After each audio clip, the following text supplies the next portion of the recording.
Students, welcome again to your own YouTube channel of School of but study on। आज हम लोग natural phenomenon वाले chapter को आगे पढ़ने वाले हैं। इससे पहले हम लोगों ने लाइट के बारे हम लोगों ने लाइटनिंग के बारे में पढ़ा, चार्ज क्या है उससे पढ़ा, how can we create the charge, ये हम लोगों ने पढ़ा। Now today we are going to learn how can we measure the charge and how can we identify the charge is positive और निगेटिव। और ये आज का क्लास काफ़ी इंटरेस्टिंग होने वाला है, क्योंकि आज हम लोग सिर्फ इस बोर्ड और बुक इस नॉलेज को ही नहीं, एक्चुअल में चीज़ें कैसे होती हैं ये मैं एक प्रैक्टिकली एक डेमोन्स्ट्रेशन के थ्रू भी आप लोगों को दिखाने वाला हूँ। तो देखते हैं ये चीज़ें कैसे होती हैं। आपने पढ़ा similar charge repel each other and dissimilar charge attract each other. ये प्रॉपर्टी आपको पता है। One charge body attract the uncharged body, ये आप लोगों ने देखा। और हम लोगों ने क्या देखा, the actual property is repulsion to identify the charge object. क्योंकि यदि आप देखो ना तो एक चार्ज बॉडी और एक अनचार्ज बॉडी, इन दोनों के बीच में अट्रैक्शन तो हमेशा होता है। जैसे आपने क्या लिया, आपने कॉम लिया और कॉम के साथ आपने क्या किया, पेपर विट को जब आपने रखा इस तरीके से पेपर पीसेस को, तो ये कॉम चार्ज थी बट ये पेपर पीसेज अनचार्ज थे, न्यूट्रल थे, तब भी इनके बीच में अट्रैक्शन हुआ। इसी तरीके से यदि कोई पॉजिटिव चार्ज हो और एक न्यूट्रल हो, उनके बीच में अट्रैक्शन होता है। निगेटिव चार्ज हो और एक न्यूट्रल बॉडी, उसके बीच में भी अट्रैक्शन होता है। तो attraction doesn't show actual the charge body. ये सिर्फ कब शो हो सकता है कि दोनों टाइप के आपको इन दोनों ऑब्जेक्ट्स के बीच में अट्रैक्शन होता हुआ तो दिख रहा है, but you don't know which is charge और विच इज न्यूट्रल। हो सकता है कि दोनों चार्ज हो, एक पॉजिटिव है और एक निगेटिव हो सकता है एक चार्ज हो एक न्यूट्रल हो। तो इस कंडीशन में you can't identify the charge object. लेकिन यदि सेम टाइम पे यहाँ पे रिपल्सन हो रहा हो, एक पॉजिटिव चार्ज है और इधर भी पॉजिटिव चार्ज है, तो इन दोनों के बीच में रिपल्सन होगा। एंड रिपल्सन शोज द, ये रिपल्सन ही दिखाता है कि ये जो दोनों चार्ज बॉडी है, ये दोनों बॉडी चार्ज्ड हैं और दोनों एक ही तरीके के चार्ज इसके ऊपर हैं। तो repulsion shows the actual property of charge. Repulsion he actual show कर रहा होता है। यहाँ पे हम लोग देखते हैं इसी प्रॉपर्टी को आगे। इस तरीके से हमने क्या किया है, एक स्ट्रिप अरेंज किया है और इसके लास्ट में इस तरीके से दो मेटल के स्ट्रिप हो सकते हैं, पेपर स्ट्रिप हो सकते हैं। आपने दो इस तरीके से अरेंज किया है कि दे कैन मूव, ये ऐसे मूव कर सकते हैं, फ्रीली मूव कर सकते हैं, ठीक है। और ये प्लास्टिक का हो सकता है, मेटल का भी हो सकता है, कुछ भी हो, लेकिन यहाँ पे आपको पता है कि इस पे चार्ज जब अपीयर होता है। आपने क्या किया, जैसे मान लो ये एक एबोनाइट का रड था या पीवीसी वाला रड था, आपने इसे पीवीसी वाले को आपने रब करके इस पे निगेटिव चार्ज आपने अपीयर कर दिया। आपने इसे सिल्क से रब करके निगेटिव चार्ज इस पे अपीयर किया। और इस तरीके का जो अरेंजमेंट था स्ट्रिप, ये एक हो सकता है फाइबर, हो सकता है मेटल का हो सकता है, और मेटल का होने के बाद स्ट्रिप, और ये दो पार्ट में इस तरीके से काफ़ी लाइट आपने पेपर पीस लिया है, या फिर लाइट आपने क्या लिया है, मान लो कोई एल्युमिनियम फॉइल होता है वो लिया है, ऐसे फ्री आपने हैंग कर दिया है। पहले जब ये रॉड इससे अटैच नहीं था तो ये न्यूट्रल रहा होगा, कोई चार्ज इस पे नहीं रहा होगा। जैसे ही आपने इससे एक निगेटिवली चार्ज्ड ऑब्जेक्ट के कांटेक्ट में आया तो negative charge will appear on this arrangement. इस पे एक निगेटिव चार्ज आ जाएगा और वही निगेटिव चार्ज इन दोनों स्ट्रिप पे भी अपीयर हो जाएगा। अब आप देख रहे हो यहाँ पे निगेटिव चार्ज और इस स्ट्रिप पे भी negative charge, then they start repel to each other. ये एक दूसरे को क्या करेंगे, रिपेल कर रहे होंगे। ये प्रॉपर्टी शो, यहाँ से हमने देखा कि एक ही ऑब्जेक्ट को जब आपने टू पार्ट में डिवाइड किया तो वो दोनों रिपल्सन शो करते हैं। यदि सेम चीज़ यहाँ पे एक न्यूट्रल बॉडी, उस पर आप पॉजिटिव चार्ज के कॉन्टेक्ट में लाते हो तो ये इस तरीके से पॉजिटिव चार्ज वाला भी रिपेल करना शुरू करता है।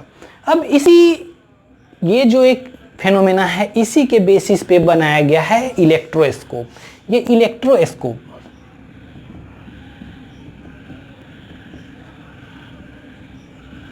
इलेक्ट्रोस्कोप क्या अरेंजमेंट है, लेट्स सी हियर। ये एक ग्लास जार के अंदर एक कंप्लीटली पैक अरेंजमेंट होता है। ये एक मेटल रॉड होता है और ऊपर में एक डिस्क होता है, ये भी मेटल का होता है। और यहाँ पे एक काफ़ी टाइट एक इसका कैप होता है जिसके थ्रू इसको टाइटली इस बोतल के नेक को टाइट कर दिया जाता है और इसमें होल करके यहाँ से इस तरीके से मेटल रॉड को नीचे लाया जाता है और यहाँ पे 2 मेटल स्ट्रिप होते हैं, जैसा यहाँ पे मैंने दिखा इस तरीके से 2 मेटल स्ट्रिप होते हैं।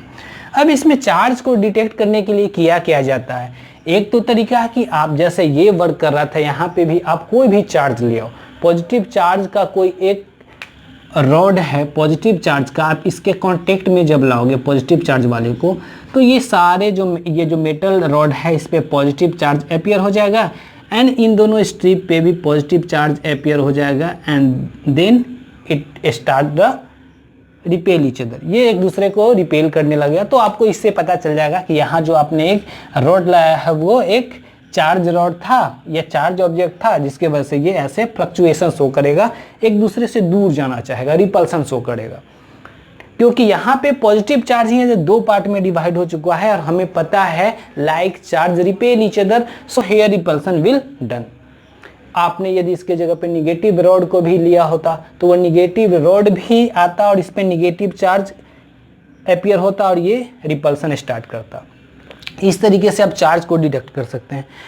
बट हाउ कैन आप कैसे जज कर सकते हैं कि जो चार्ज अपीयर हुआ है इस पे आप यदि रॉड लेकर आते हो, फिक्स रॉड लेकर आते हो, एबोनाइट तो आपको पता है निगेटिव चार्ज है तो आप पता कर सकते हो, बट यदि अननोन कोई चार्ज है तो आप कैसे पता करोगे कि ये पॉजिटिव है या निगेटिव?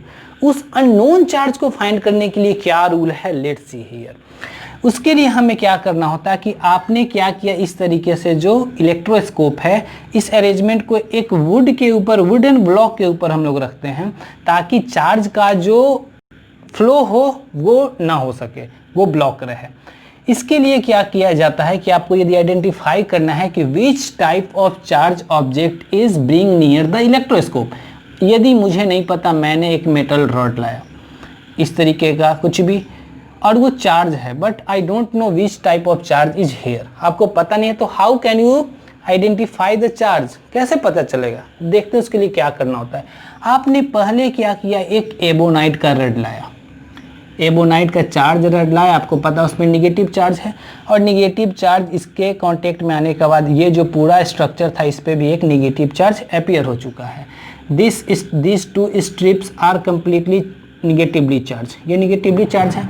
अब इसके बाद आपने क्या किया, इस एबोनाइट रॉड को यहाँ से हटा लिया, एबोनाइट रॉड को आपने हटा लिया, मीन्स अब इस मेटल रॉड पे जो एक चार्ज अपीयर है वो कैसा चार्ज है, निगेटिव।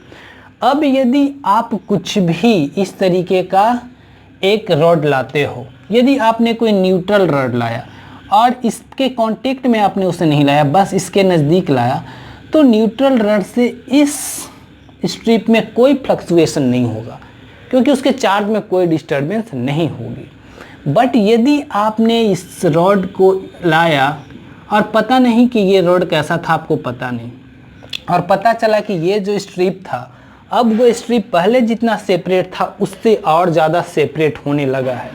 पहले तो निगेटिव चार्ज की वजह से ये कुछ सेपरेट रहा होगा, बट जैसे ही आपने एक रॉड लाया and it start repel each other more, अब इससे भी ज़्यादा एक दूसरे को रिपेल करने लगा। तो आप ये बताओ क्या हुआ होगा?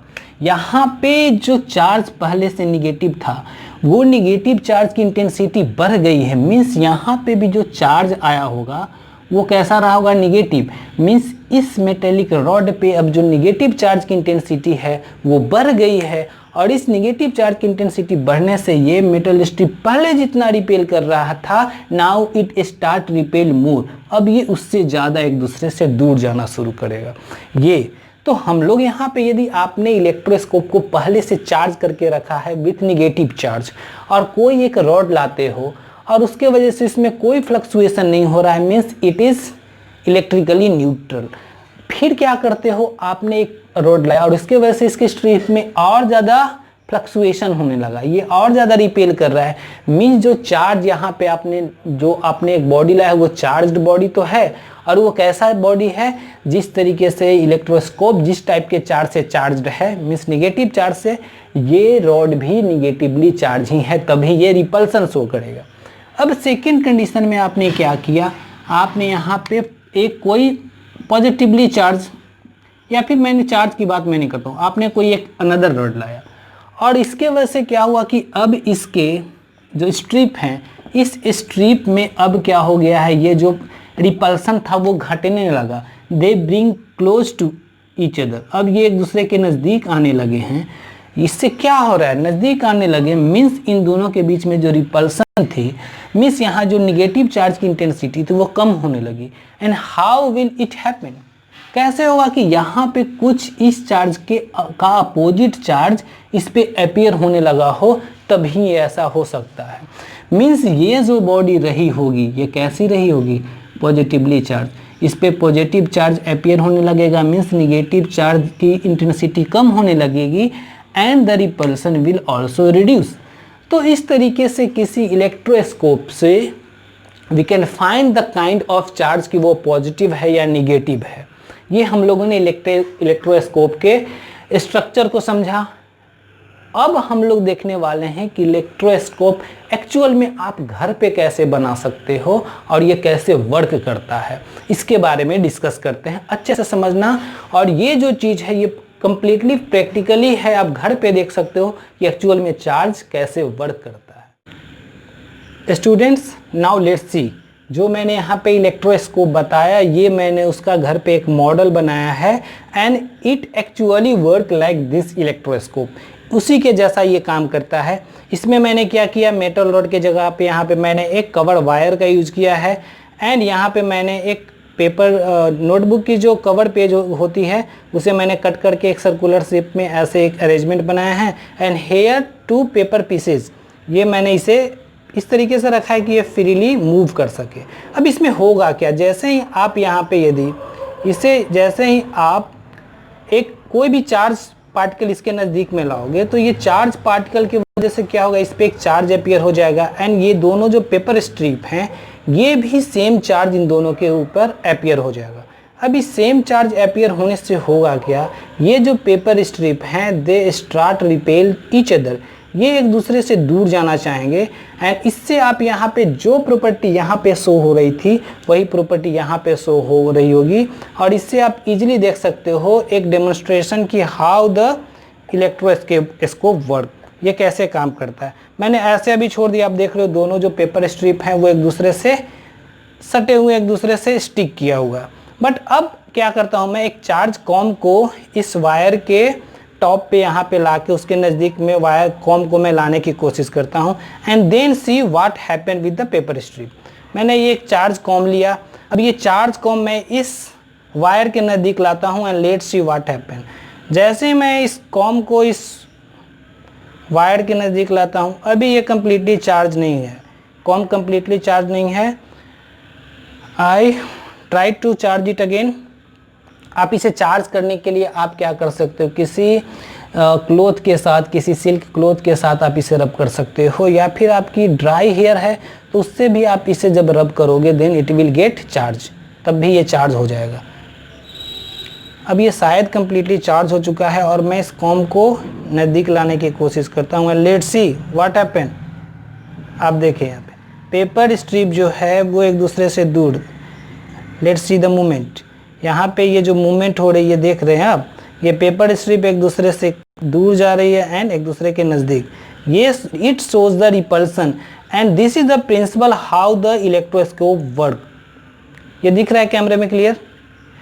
ये यही प्रिंसिपल, इसी प्रिंसिपल पे ये जो लेट्स सी पेपर स्ट्रिप पे सेम चार्ज अपीयर, जैसे मैं कॉम को नज़दीक ला रहा हूँ, ये बाय इंडक्शन ये क्या कर रहा है, एक चार्ज अपीयर हो रहा है इस मेटेलिक रॉड पे और उसी टाइप का चार्ज इस पेपर स्ट्रिप पे भी अपीयर हो रहा है and they start repel each other. ये हम लोगों ने यहाँ पे सीखा कि कैसे आप घर पे भी एक प्रैक्टिकल डेमोन्स्ट्रेशन कर सकते हो इलेक्ट्रोस्कोप का एंड आप देख सकते हो कि कैसे सिमिलर चार्ज एक दूसरे को रिपेल करता है। ये काफ़ी सिंपल अरेंजमेंट था, आप एक ग्लास का ऐसे यूज करके और ये अरेंजमेंट ऐसे यूज करके आप इजीली कर सकते हो। और ये जो चीज़ें होती है साइंस की, जिसे आपने यदि प्रैक्टिकली करके देख लिया ना, then you will never forget, आप इसे कभी नहीं भूलने वाले हो। It will retain in your mind for lifetime के लिए आपके पास रहने वाला है। हम लोग ऐसे ही कुछ और प्रैक्टिकल चीज़ों को लेकर और कुछ नए कंसेप्ट के साथ नेक्स्ट वीडियो में मिलेंगे। Till then keep watching, keep learning.